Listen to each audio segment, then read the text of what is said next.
네, 방금 야5당에서 최상목 기재부 장관에 대한 탄핵안을 발의했습니다. 최상목 현재 권한대행은 지난달 27일 날 헌법재판소에서 마은혁 재판관을 임명하지 않는 것이 위헌이다, 국회의 권한을 침해했다라고 재판관 전원일치 판결이 있었음에도 불구하고 그 판결을 아직까지 따르지 않고 있습니다. 이미 3주가 지났습니다. 우리 헌법과 헌법재판소법에 따르면 권한쟁의 심판이 인용됐을 경우에는 그 인용된 취지에 따라서 구체적인 처분을 하여야 한다라고 되어 있습니다. 그런데 이 법마저 지금 무시하고 있는 것입니다. 다시 말해 헌법재판소, 법원의 판단을 행정부가 대놓고 무시하고 헌법재판소를 능멸하고 있는 행위에 대해서 국회가 이를 바로잡기 위해 오늘 탄핵안을 제출했습니다. 헌법재판소의 판결을 능멸하는 것은 헌법 질서 자체를 능멸하는 것이고, 더 나아가서는 대한민국 자체에 대한 존재의 부정과 능멸이다. 저희는 그렇게 보고 있습니다. 그래서 매우 엄중한 사안으로 보고 이에 대해서 국회가 바로잡기 위해서 오늘 탄핵안을 제출했습니다. 사유를 간단히만 설명드리고 말씀을 좀 다른 분께 넘기겠습니다. 총 4가지 탄핵 사유를 삼았습니다. 첫 번째가 지난 12.3 내란과 관련해서 공범 혐의가 있다라는 것입니다. 잘 아시는 것처럼 지시문건을 받았고 이를 기재부 차관에게 다시 넘겨서 이행을 지시한 것이다라는 의혹이 제기되고 있고, 저희는 그것을 내란의 공범으로 보고 있습니다. 두 번째가 방금 말씀드렸던 가장 중요한 탄핵 사유인 마은혁 재판관을 임명하지 않는 행위입니다. 마은혁 재판관을 임명하지 않는 행위는 2가지로 나눌 수 있습니다. 헌법재판소의 권한쟁의 심판이 있기 전과 헌법재판소의 판결이 있은 이후로 나눌 수 있습니다.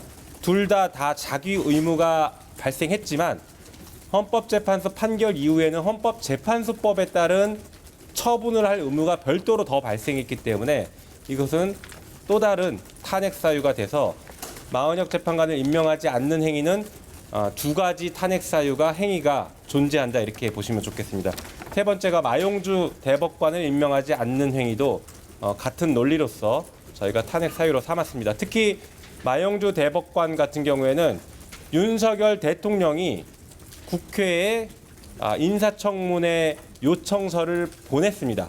다시 말해서 직무가 정지되기 전에 윤석열 대통령이 임명할 의지가 있으니 국회에서 동의를 해달라고 요청을 보낸 사람임에도 불구하고 아직도 임명하지 않고 있다는 심각한 문제가 있습니다. 네 번째가 상설특검에 따른 특별검사 임명 의뢰를 하지 않은 행위입니다. 이 역시 지금 최상목 권한대행이 된 이후로 85일째 법에 명확하게 되어 있는 의무를 이행하지 않고 있습니다. 그래서 이 4가지를 저희가 탄핵 사유로 삼았습니다. 반드시 헌법재판소에서 저희가 가결하고 헌법재판소에서도 이 부분은 인용될 것이다라고 저희는 강력하게 생각하고 있습니다. 저희가 말 공개드릴게요. 네. 그러면 예. 여기서부터 좀 오는 게 나을 것 같아요. 밑에 마이크가 있네. 예, 조국혁신당 원내수석 부대표 정춘색입니다. 최상목 권한대행의 위헌 위법한 행위가 많지만 그중에서도 가장 중요한 것은 저는 헌법 수호의 의지가 없다는 점입니다. 왜냐하면 헌법재판소가 설립된 취지는 87년 민주항쟁의 정신을 이어받아서 88년도에 설치가 됐고요. 그 과정에서 국민의 인권과 대한민국 법 질서를 제대로 지키기 위해서 상권 분립을 명확히 했거든요.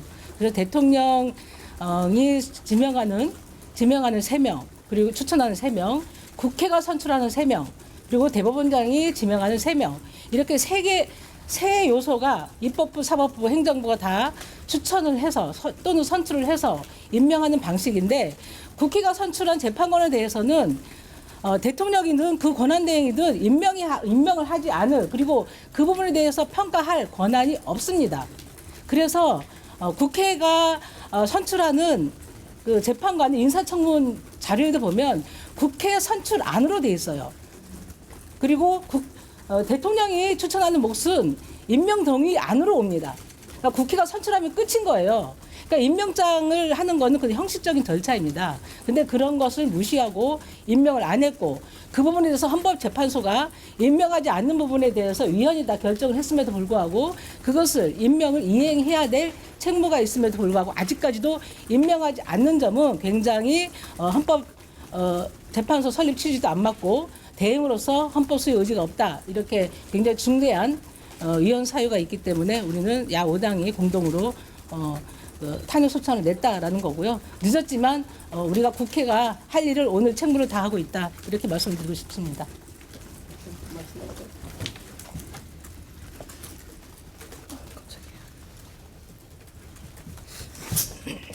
네, 사실 많이 늦었습니다. 그 점 국민들께 참으로 송구하게 생각합니다.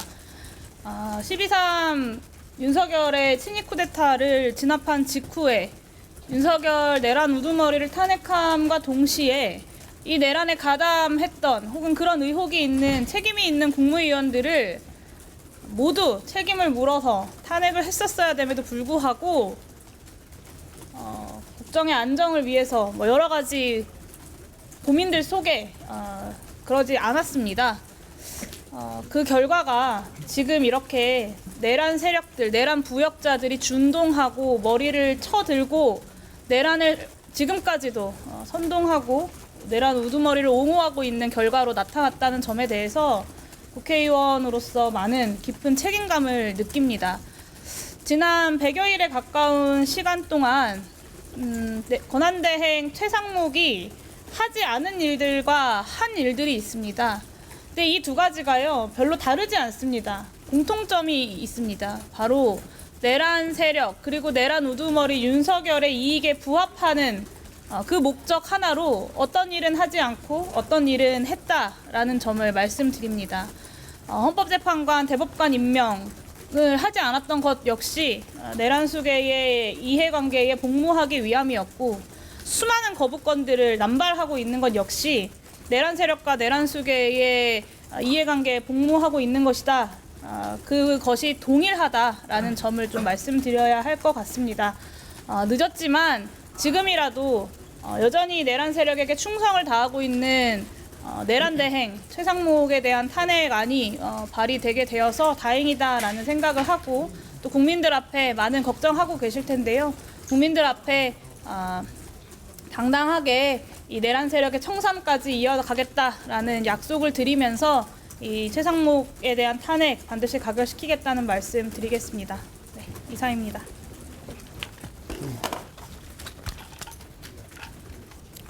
예, 진보당 원내대표 맡고 있는 울산 북구의 윤종호 의원입니다. 대한민국에서 헌법을 수호해야 될 가장 책임이 큰 최상목 권한대행이 지속적으로 헌법을 파괴하고 있습니다. 그러고도 우리 국민들에게 헌법을 지키라고 이야기할 수 있는 자격이 있는지 의심스럽지 않을 수가 없습니다.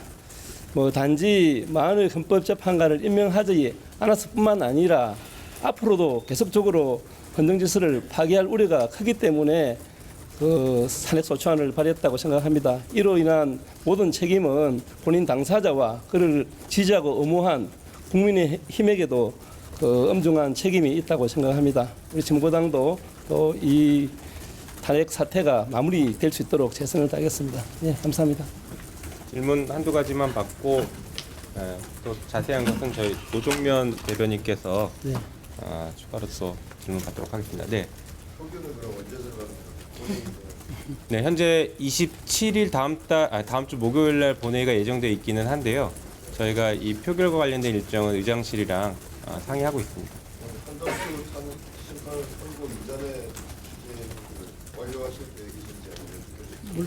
물리적으로는 어렵지 않을까요? 아무래도 다음 주 월요일 날 선고이다 보니까. 네. 다른 질문이 있으면 한두 가지만 더 받도록 하겠습니다. 노정면 의원 있습니다. 네. 보십시오.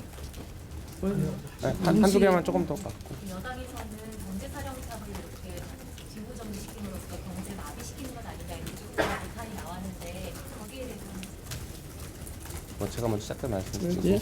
네. 지금 대한민국 경제의 위기를 자초하고 불러온 사람이 오히려 최상목이라고 봅니다. 그래서 경제 사령탑이 아니라 경제를 망쳐왔던 사람이 아닌가 싶고요. 제일 중요한 것은 헌정 질서를 지킨다는 것입니다. 이것은 사실 한 번도 경험해보지 못한 일입니다. 과거 어떤 독재자도 법원의 판결을 대놓고 무시한 적이 없습니다. 법원의 판결을 대놓고 무시하는 최상목은 과거에 어떤 독재자도 하지 않은 짓을 하고 있는 것입니다. 이것에 대해서 헌정 질서를 수호해야 될 국회가 다른 것을 자고 우면할 필요가 없다라고 저희는 생각하고 있습니다. 이 부분을 좀 명확하게 지적하고 말씀드린 것처럼 경제 문제는 최상목이 오히려 더 망치고 있다는 것도 분명하게 말씀드립니다. 혹시 지금 잘하셨어요. 네. 마지막 하나만 더. 최상목 탄핵에 대해서는 그 민주당 안에서는 그 탄핵에 대해서는 대부분 다 동의하시고 당연히 동의하시는 부분이지만 지금이라는 시기에 대해서 조금 어떤 이견들이 있으셨던 것 같은데 왜 지금 진행해야 되는지 시기를 저희가 뭐 여러 번의 의총을 거치면서 충분히 당내 의견을 들었고 최종적으로는 당 지도부에게 위임을 했습니다. 그리고 당 지도부에서 최종적인 결정을 했습니다. 그래서 뭐 왜 지금이냐라기보다 사실은 조금 전에 말씀하신 것처럼 조금 늦었죠. 늦었지만 지금이라도 헌정 질서를 바로잡기 위해서 우리가 할 수 있는 일들은 한다라는 것을 좀 명확하게 말씀드리고 싶어서 지금 진행하는 것입니다. 의장실과 표결 관련 일정을 상의하고 있다고 말씀하셨는데 이미 잡힌 다음 주 목요일 본회의보다 더 앞당겨서 하는 것도 야당에서는 추진하시나요? 저희는 그거 가능성도 열어두고 추진하겠습니다. 최상목 권한대행의 시점상에 탄핵이 선정되는 시점에 신문상에 우려나 붙이는 그러니까 지금도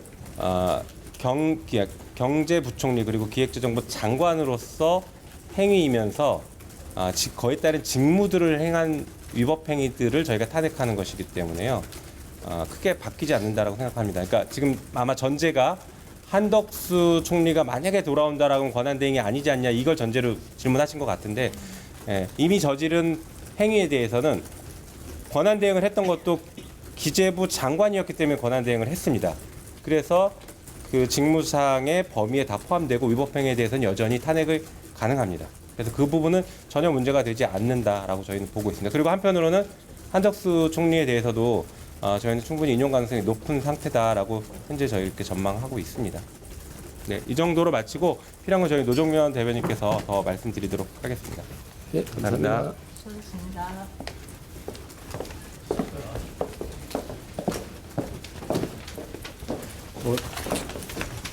구체적인 질문들까지 하셔서 뭐 추가 질문이 별로 없을 것 같긴 한데, 네. 언제 논의가 돼서 오늘 2시에 갑작스럽게 진행하는 과정이 논의는 수주에 걸쳐서 진행돼 왔고요. 그리고 지난 목요일 밤에 지도부 그러니까 원내 대표한테 위임한다는 의총 결론이 나왔고 그 이후에 원내대표가 그래도 혼자 독단적으로 결정하는 것보다는 최고위의 입장을 더 물어보겠다라는 자체 판단을 했고 그래서 계속 몇 차례 최고위원 간담회 내지는 최고위가 진행이 됐습니다. 오늘 오전까지도 이런 조율 과정이 있어서 갑작스러운 결정은 이제 공표된 것은 당연히 어떤 시점인가는 이렇게 훅 우리 앞에 다가오는 거지만 발의를 오늘 할 것인가 아니면 한덕수 결론 나온 다음에 볼 것인가가 이제 막판 고민 대상이었어요. 그 부분을 오늘 발의하는 것으로 정리했습니다. 다른 질문 있으신가요? 방금 그 막판 고민을 좀 하셨다고 하셨는데 오늘로 발의 시점 정하시게 되는 어떤 이유가 있을까요? 그러니까 이 사안 자체가 한덕수 총리 그 파면 여부에 그 연계돼 있다라는 것은 막연한 판단이고 따져보면 따져볼수록 연계돼 있지 않은 별개의 문제다. 최상목 부총리가 대통령 권한을 대행하면서 일어난 일이 한덕수 총리가 파면이 되든 아니면 복귀를 하든 그 사실관계가 바뀌지 않는다라는 판단이 매우 중요하고 그래서 막연하게 사람들이 한덕수 총리가 돌아오면 탄핵을 못하는 거 아닌가라는 그런 비과학적인 그런 생각들을 하고 있는데 그 부분에 대해서도 선제적으로 그게 아니다. 이 부분은 당위가 분명하고 그리고 또 한덕수 총리의 직무 복귀 여부와 무관하다는 점을 발의라는 절차 진행을 통해서 국민께 알리고 싶었던 겁니다. 그럼 본회의 표결 일정은 가능한 한 좀 빠르게 한다는 게 방침으로 이해됩니다. 지금 발의를 한 이상 늦출 이유는 없다고 보고요. 다만 이게 저희 당 혼자 뭐 정해서 갈 수 있는 건 아니니까 국회의장님하고 이 부분 여러 가지 문제들을 짚어가면서 검토할 텐데 우리는 빨리 열자고 요구할 방침이에요. 근데 아까 어느 기자분 질문하셨던 것처럼 그러면 뭐 한덕수 총리 전에 가능하냐? 가능하려면 일요일에도 열어야 되는 건데 그렇게까지 생각하고 있지는 않습니다. 앞에 나왔던 질문의 연장선이긴 한데요. 촬영 번째 탄핵 발의이다 보니까 오히려 국정운영의 불안정성을 높이는 거 아니냐라는 비판도 나오는데 이거에 대해서 어떠세요? 이미 우리는 다 답을 공유하고 있는 것 같아요. 그런 주장이 존재하는 반면에 이 헌법재판소의 위헌 결정까지도 무시하는 행정회기가 지속되는 것은 안정적인 그런 국정 운영인가? 여기다가 심각한 의문이 있는 거잖아요. 이 두 부분이 충돌하는 것이고 당위론적으로 따지자면 뭐 굳이 제가 말을 보태지 않아도 결론은 분명합니다. 다만 정무적으로 어떤 판단을 하는 영역으로 이제 정치인들이 생각하면서 언제가 조금 더 효과적일 것인가 이런 생각들을 개별적으로는 다 하시죠. 그런데 저희 당의 최종 판단은 본질에 집중하고 당위에 부합하게 결단하겠다. 이런 입장을 정리한 겁니다. 근데 일각에서는 이제 그 당위에 대해서 사실 그 현재 능력 행위를 바로잡기 위해서 탄핵을 하신다고 했는데 그러니까 최상목 대행이 탄핵이 되고 나서 이주호 부총리가 그거를 잡거나 아니면 한덕수 부총리가 돌아와서 잡거나 했을 경우에 그 마의적 재판관 임명이나 어떤 탄핵의 목적을 달성할 수 있는가에 대한 의문입니다. 이게 뭐 형사의 문제는 아니어서 비유가 조금 적절할지 모르겠습니다만 범죄자를 잡아 넣는다고 그 범죄를 막을 수 있는가라는 질문처럼 저는 들립니다. 뭐 기자님께서는 그런 질문들이 있으니까 말씀하신 거라고 이해는 합니다만 그렇게 답변 드리겠습니다. 보장할 수 있는 건 없죠. 최선을 다하는 거죠. 시스템에 따라서, 기준에 따라서. 한 가지 당부를 드리자면 시점이 지금이 맞냐 안 맞냐보다 탄핵 사유로서 적절한 것인가, 탄핵 사유가 충분한 것인가 이 부분에 조금 더 집중해 주시기를 요청드립니다. 그리고 왜 탄핵을 하려고 하느냐라는 질문을 굉장히 많이 받는데 그것도 이해는 돼요. 현실적으로 뭔가를 하는 것에 대해서 질문을 하게 돼 있으니까.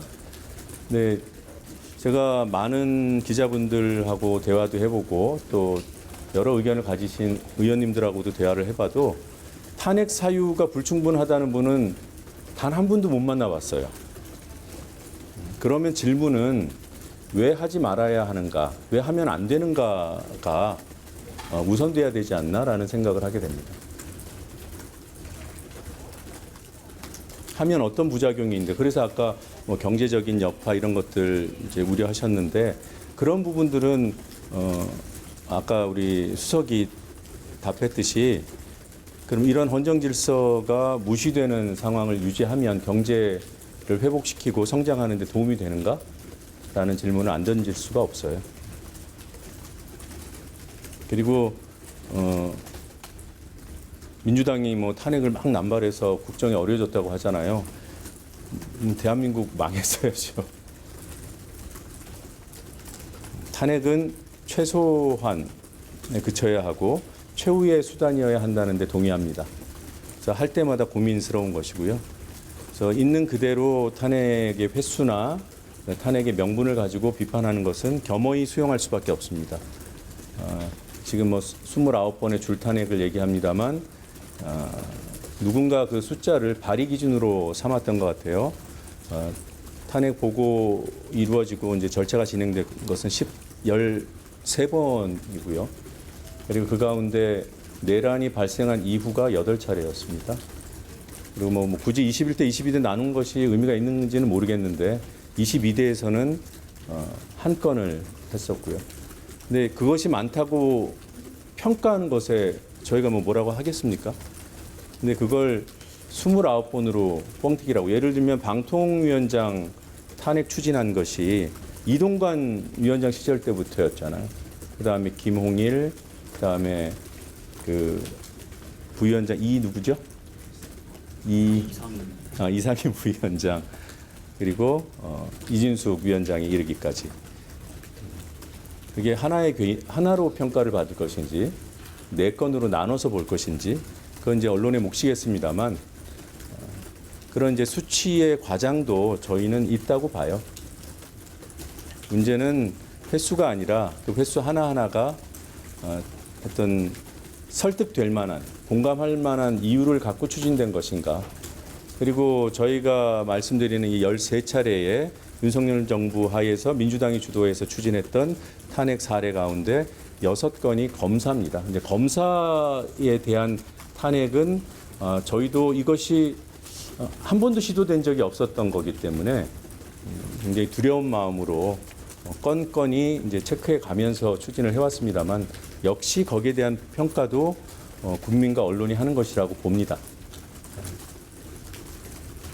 아무튼 뭐 사실관계가 그렇다는 말씀이고요. 네. 추모강 발의가 기자단에 공지된 시점이 오늘 오전 11시 18분인데 그 시점 이후로 의장실하고 협의가 있으셨는지 어떤 대화를 나누셨는지 구체적인 체크를 부탁드립니다. 27일 이전 본회의 개최에 대한 협의 상황이 긍정적인 기준인지 20 며칠이요? 27일 기존에 예정된 본회의 이전에 추가적인 본회의 개최에 대한 협의 상황입니다. 제가 그 의장실과의 협의 채널을 전부 다 알고 있지는 않아요. 저희가 공식적으로 공지하고 하는 협의도 있고 비공식적으로 만나서 하는 협의도 있고 수시로 전화가 이루어지는 협의도 있고 그 단계 하나하나를 제가 지금 다 체크를 못하고 있기 때문에 원하시는 팩트 체크는 지금 이 시점에서는 좀 불가능하고 다음 주 목요일 예정돼 있는 그렇죠. 다음 주 목요일로 예정돼 있는 본회의 일정은 13일, 20일, 27일 이렇게 세 날짜를 한꺼번에 잡았던 거잖아요.